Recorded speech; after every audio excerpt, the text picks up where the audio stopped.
গৌৰৱ গগৈ চাওক মানে পাকিস্তানৰ সমৰ্থক বা জিন্নাৰ সমৰ্থক চবতে এটা দুটা থাকে সেই এটা দুটা মানুহক নিৰ্বাচনৰ টিকট দিব পাৰিব কিন্তু ইয়াত এটা চিটো জিকিব নোৱাৰে কাৰণ বিটিআৰত খিলঞ্জীয়া মানুহৰ প্ৰভুত্ব আছে ইয়াত বড়ো মানুহৰ প্ৰভুত্ব আছে বিভিন্ন জনগোষ্ঠীয় মানুহৰ প্ৰভুত্ব আছে খিলঞ্জীয়া অসমীয়া মানুহৰ ভাৰতীয় মানুহৰ প্ৰভুত্ব আছে গতিকে ইয়াত তেওঁ জিকিম বুলি ভাবাটো ভুল কথা তাৰে এটা দুটা সমষ্টি হয়তো ক'ৰবাত অনুপ্ৰৱেশকাৰীৰ যদি আধিপত্য আছে তাত হয়তো তেওঁ চেষ্টা কৰিব কিন্তু মই নাভাবোঁ ইয়াত কোনোবা 40টাৰ ক'ৰবাত জিকিব পাৰিব বুলি মই জিকাৰ চিট দেখা নাই কিন্তু যুঁজ সেইখন ধুবুৰীত হ'ব পাৰে য'ত পাকিস্তানৰ প্ৰেমী লোক আছে বিটিআৰত কেনেকৈ হ'ব তামোলপুৰ বিটিআৰত গৌৰৱ গগৈ কেনেকৈ যুঁজ কৰিব কওকচোন গৌৰৱ গগৈ যুঁজ কৰিবৰ কাৰণে ইয়াত তেওঁৰ সমৰ্থক পাকিস্তানী আছে নেকি আপোনালোকে ইয়াত পাকিস্তানী থাকিব দিয়া নাই দিছে জানো অলপ চলপ আহিছে ওচৰে পাজৰে চেষ্টা কৰে কিন্তু এতিয়াও আমাৰ বড়ো মানুহৰ আধিপত্য ইয়াত আছে খিলঞ্জীয়া মানুহৰ আধিপত্য ইয়াত আছে গতিকে ইয়াত পাকিস্তানী নাই নহয় পাকিস্তানী থকা জেগাত তেওঁ যুঁজ কৰিব কিন্তু আমাৰ হিন্দুস্তানী বুলি কয় আমাৰ যিটো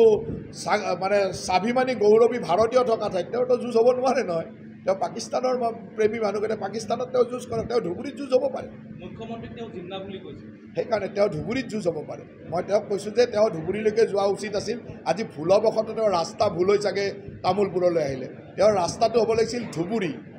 আজি ধুবুৰীত যিটো ঘটনা ঘটি আছে তেওঁৰ সমৰ্থকে চাগে এইবিলাক তেওঁ ধুবুৰীলৈকে গ'লে ভাল আছিল ধুবুৰী নগৈ ভুলবশতঃ মানে ভুল ৰাস্তাত চাগে তামোলপুৰ আহি পালে গতিকে ইয়াত একো যুঁজ নহয় ইয়াত পাকিস্তানী মানুহক আমাৰ মানুহে খেদি পঠায় আমাৰ মানুহৰ পাকিস্তানী মানুহৰ প্ৰতি আমাৰ এটা ষ্টেণ্ড আছে যে আমি কোনো ভাৰতীয় মানুহে পাকিস্তানৰ সমৰ্থকক ইয়াত আহিব নিদিওঁ সেই ষ্টেণ্ডটো আছে গতিকে তেওঁ সেই ষ্টেণ্ডটো বুজি ল'ব লাগে তেওঁ গৈ ধুবুৰীত কামটো কৰক হ'বলগীয়া কথা নাই এতিয়া পাকিস্তানৰ সমৰ্থক থকা ঠাইত বাংলাদেশৰ সমৰ্থক থকা ঠাইত আমি কেনেকৈ শক্তি উদ্ধৃয় কৰিম আমাক সক্ৰিয় কৰিবৰ কাৰণে কংগ্ৰেছক গতাই দিয়া নাই মানে এই অপশক্তিটোক গতাই দিয়া নাই যুদ্ধ কৰি আছোঁ অপশক্তিটোৱে আমাক বৰ কষ্ট দিয়ে তাতে মুখ্যমন্ত্ৰীয়ে কালি গৈ গুলিয়াব দি অহা নাই দেখিলেই গুলিয়াব দিছে গতিকে অপশক্তিটোৱে তাত কষ্ট দিয়ে আমি গুলিয়াই হ'লেও ৰখাব লাগিব